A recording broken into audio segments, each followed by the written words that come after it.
Evangelho de Marcos é onde nós estamos caminhando, né? Hoje eu queria falar com você sobre o Evangelho de Marcos, no capítulo 3, no versículo 20 ao versículo 30. Foi Jesus para casa e uma multidão achegou-se de tal forma que os discípulos eles não conseguiram nem mesmo comer. Alguns parentes de Jesus foram até ele por terem ouvido que ele estava louco. Alguns parentes de Jesus foram em direção a ele se encontrar com ele. Olha, tem gente falando que você é louco. E os mestres da lei, já os mestres da lei, vindos lá de Jerusalém, diziam que Jesus estava dominado por Beelzebu, chefe dos demônios, e que Jesus então recebia poder para expulsar demônios. Bom, Jesus então chamou todos, nessa circunstância, e aí ele ensinava por meio de parábolas, por meio de comparações. Jesus dizia o seguinte: olha, como é que Satanás pode expulsar a si mesmo? Se uma nação se divide entre si, ela se destrói. Assim, o reino de Satanás, se dividindo, não resistirá, mas será destruído. E aí Jesus continuou dizendo que, olha, ninguém consegue entrar na casa de um homem valente, roubar seus bens, sem que primeiro o amarre. Jesus advertiu: olha, é possível blasfemar contra Deus, mas caso blasfemar contra o Espírito Santo, é um pecado sem perdão. Jesus disse isso porque alguns afirmavam que ele tinha um espírito mau. Como é que Jesus vai ter um espírito mau? O único espírito que Jesus possuía era o Espírito de Deus. Isso é blasfemar contra o Espírito.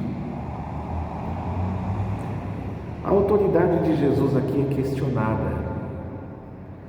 A incompreensão e a falta de discernimento estavam sobre aqueles que lhe deram o infeliz adjetivo de chefe dos demônios.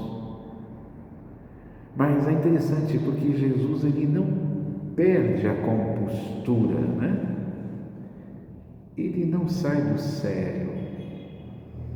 Ele não vai para as cabeças, como diz o outro. Ele não comete nenhum tipo de escândalo a fim de revidar aquilo que estão dizendo a seu respeito. Mas ele expressa 3 parábolas que dizem respeito à divisão de um país, à divisão de uma família e à divisão de um reino. E em seguida fala sobre a invasão da casa de um homem forte para roubar seus bens, mas antes é necessário amarrá-lo para que tal invasão tenha sucesso. A verdade é que Jesus amarrou Satanás. Ele arrancou o poder, força ou autoridade, caso ele tivesse, para alguma coisa. Olha, Jesus demonstra que tem poder e autoridade para sempre contra Satanás. Isso é bom, para aqueles que gostam de colocar Deus e o diabo num ringue, tentando observar um duelo. Fica registrado que não há duelo entre Deus e o diabo, Não existe a possibilidade de uma luta, de um entrave. Deus sempre é vitorioso, de forma que o diabo não tem a menor chance de poder chegar perto e falar alguma coisa, fazer alguma coisa contra o próprio Deus. Então, Jesus ele demonstra então que ele tem poder e autoridade para sempre contra Satanás, de forma que os pecados são perdoados e que Cristo reina para sempre. Jesus está em comunhão com o Espírito Santo.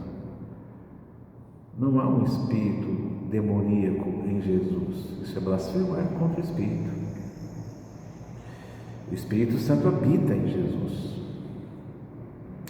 Sendo o Espírito Santo a fonte, Jesus não está sob o domínio de Beelzebul, mas ele está com o Espírito Santo de Deus. Quando se pensa no fato de rejeitar a Deus, rejeitar o Pai, o Filho, rejeitar o Espírito Santo, isso é se unir a Beelzebul. E para esses não há Deus, não há comunhão, não há nem mesmo salvação. De fato, não há. Bom, então isso quer dizer que a nossa crença, ela está em Jesus. A nossa crença está em Jesus, que nos conduz ao Pai, que nos abre condições de vida com o Espírito. E isso é o melhor presente. Não há comunhão de Jesus com Beelzebul. Que infeliz afirmação, Nós estamos sim ao lado do Senhor do Universo, o Senhor da nossa vida, aquele que anda conosco. E é por isso nós o conhecemos muito bem e percebemos que de Beelzebul não há nada nele, não tem nada de espírito mau, não tem ligação com espíritos, expulsar o demônio porque também é demônio. Nós sabemos sim quem ele é, porque nele não tem divisão, não existe divisão, não há divisão nele. Não há contendas em relação àqueles que estão em volta dele. Nele, sobretudo, não há nenhuma contenda. Existe sim em Cristo Jesus paz. Existe sim alegria. Existe segurança, uma segurança inquestionável. E é necessário conhecê-lo, entendê-lo, caminhar com ele a cada dia por meio dos evangelhos, para perceber que ele é o príncipe da paz, de acordo com o profeta Isaías. Isso para nós é suficiente. Quem não conhece a Cristo, pensa tudo sobre ele, menos aquilo que verdadeiramente ele é.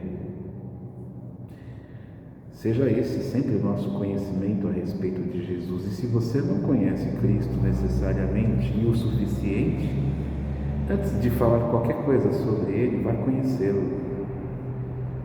Não ouça os fariseus, nem ouça a multidão. Vai saber quem é Jesus. Você vai se surpreender. Um grande abraço. Deus nos abençoe.